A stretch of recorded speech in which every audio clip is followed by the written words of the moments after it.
Assalamualaikum warahmatullahi wabarakatuh. Perkenalkan, nama saya Faisal Rizky, NIM 25291. Saya akan membacakan hasil presentasi kami, yaitu tentang perkembangan kognitif pada perkembangan anak usia dini. Yang pertama itu definisi perkembangan kognitif.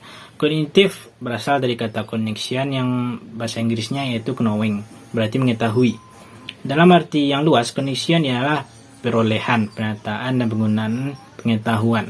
Kognitif juga dapat diartikan dengan kemampuan belajar atau berpikir atau kecerdasan kecerdasan yaitu kemampuan untuk mempelajari keterampilan dan konsep baru. Keterampilan juga memahami apa yang terjadi di sekitar anak, sehingga keterampilan menggunakan daya ingat dan menyelesaikan soal-soal sederhana pada kehidupan. Perkembangan kognitif pada anak usia dini adalah sesuatu yang merujuk pada perubahan-perubahan pada proses berpikir sehingga ke siklus kehidupan anak usia dini sejak konsepsi hingga usia 8 tahun.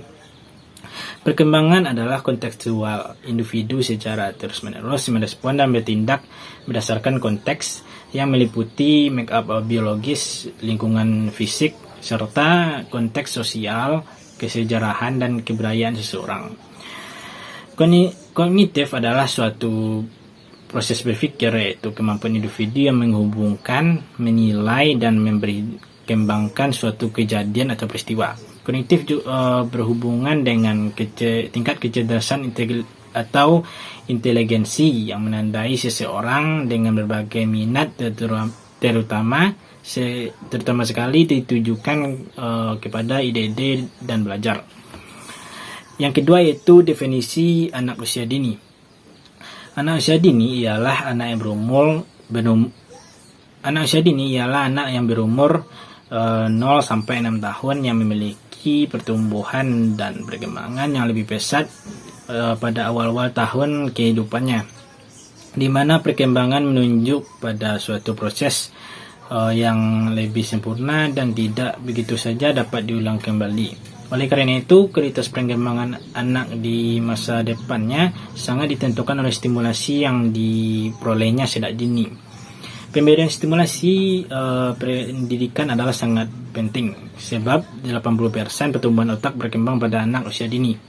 Kemudian, elastisitas perkembangan otak anak usia dini lebih besar pada usia lahir sebelum 8 tahun kehidupannya. 20% sisanya ditentukan selama sisa kehidupan setelah masa kanak-kanak. Bentuk stimulasi yang diberikan harusnya dengan cara yang tepat sesuai dengan tingkat perkembangannya. Sedangkan anak usia dini disajikan menurut Undang-Undang Dasar Nomor 20 Tahun 2003 tentang Sistem Pendidikan Nasional.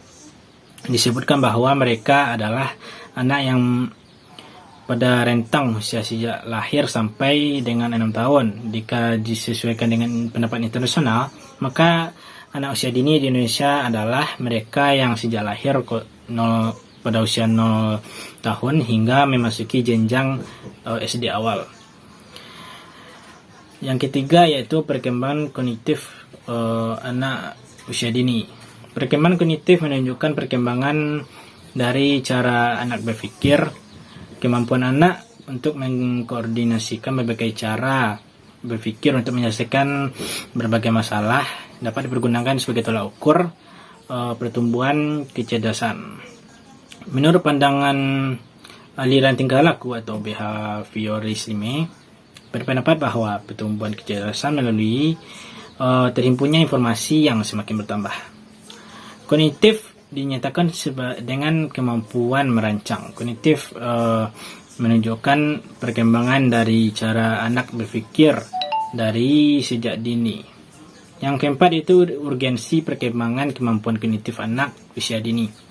Adapun proses kognitif meliputi berbagai aspek seperti persepsi, ingatan, pikiran, simbol, penalaran, dan pemecahan masalah.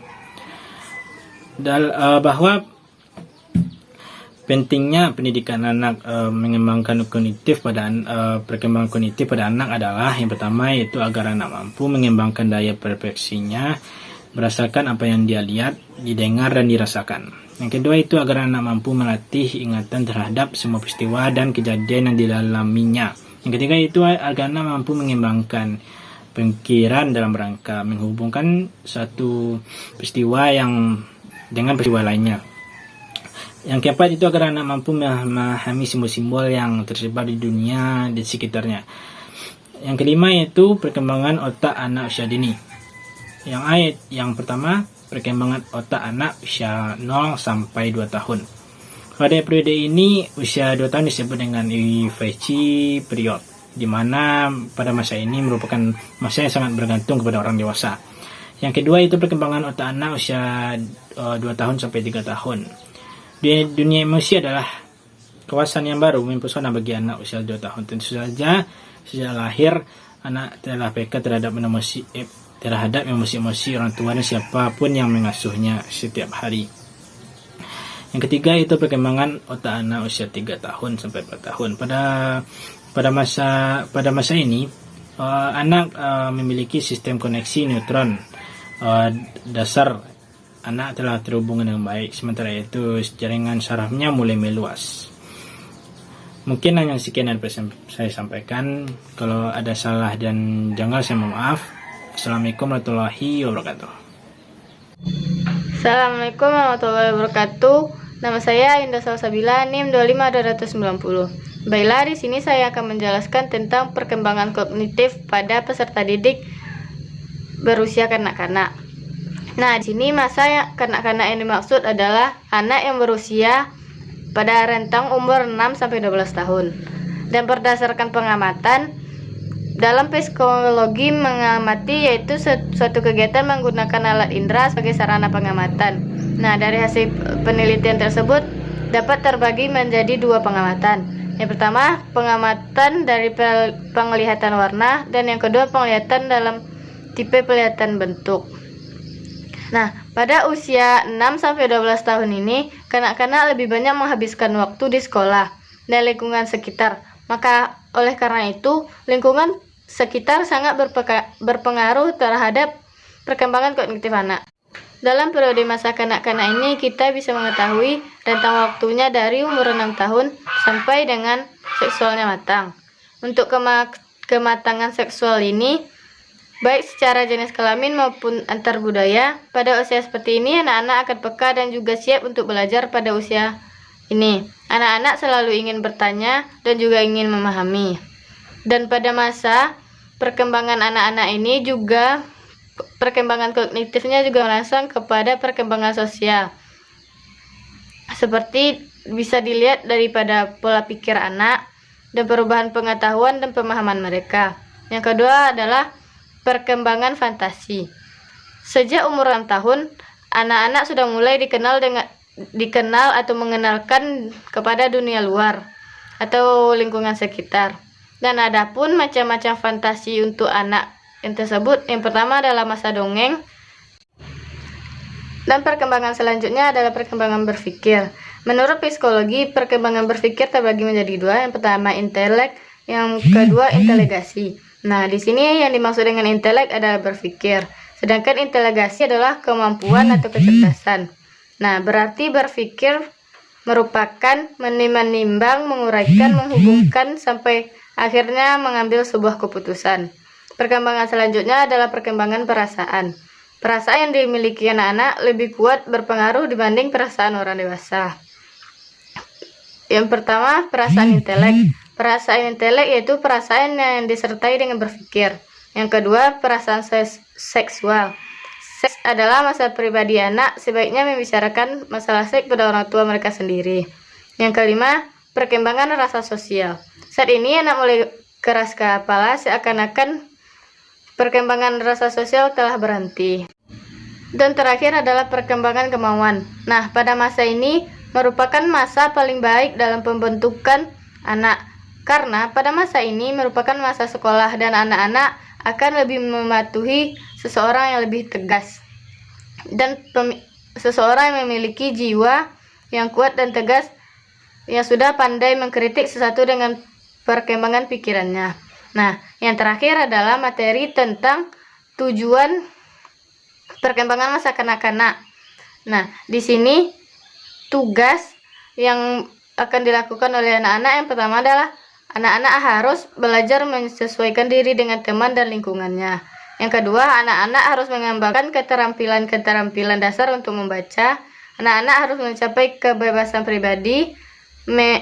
Dan yang terakhir adalah mengembangkan hati nurani, pengertian moral, dan tingkat nilai. Baiklah, hanya itu yang dapat saya jelaskan. Saya Ayunda Salsabila. Jika ada kesalahan, mohon maaf. Assalamualaikum warahmatullahi wabarakatuh.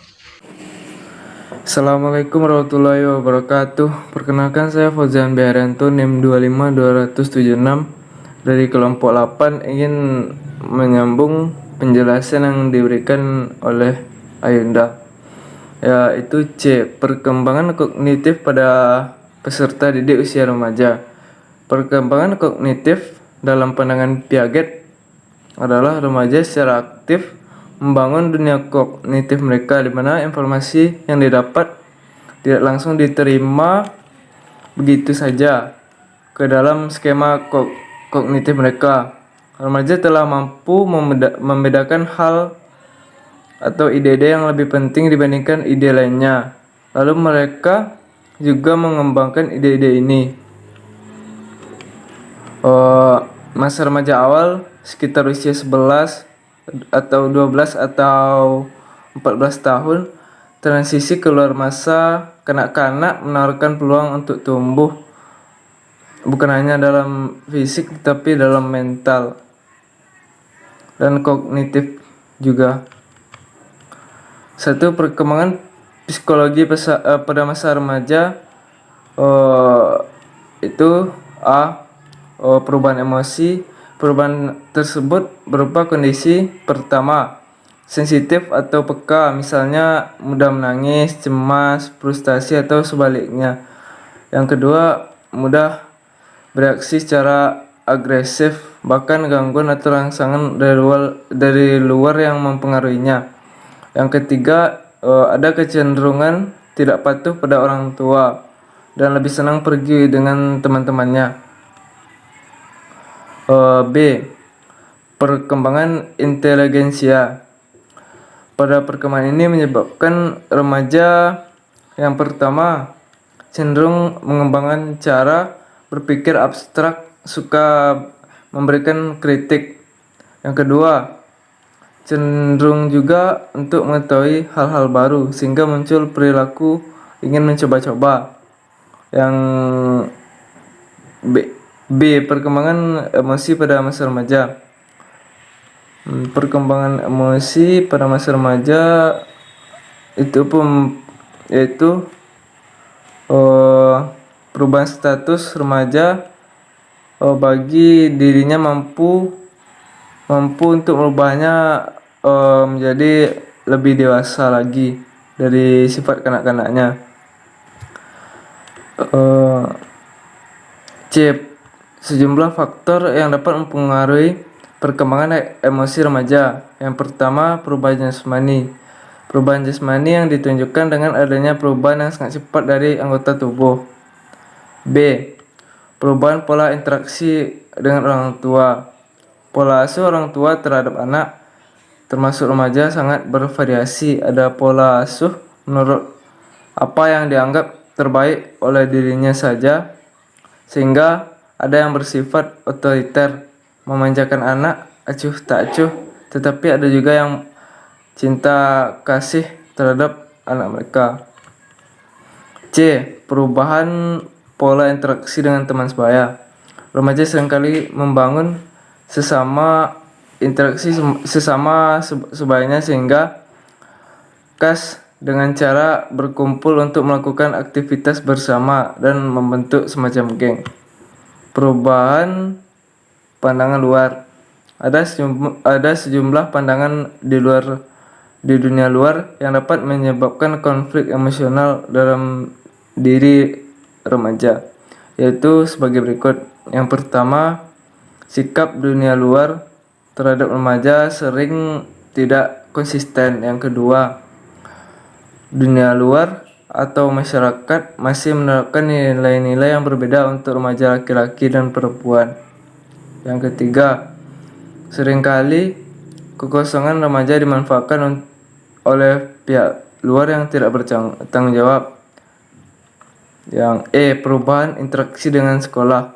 Pada masa anak-anak sebelum menginjak masa remaja, sekolah merupakan tempat pendidikan yang diidealkan oleh mereka.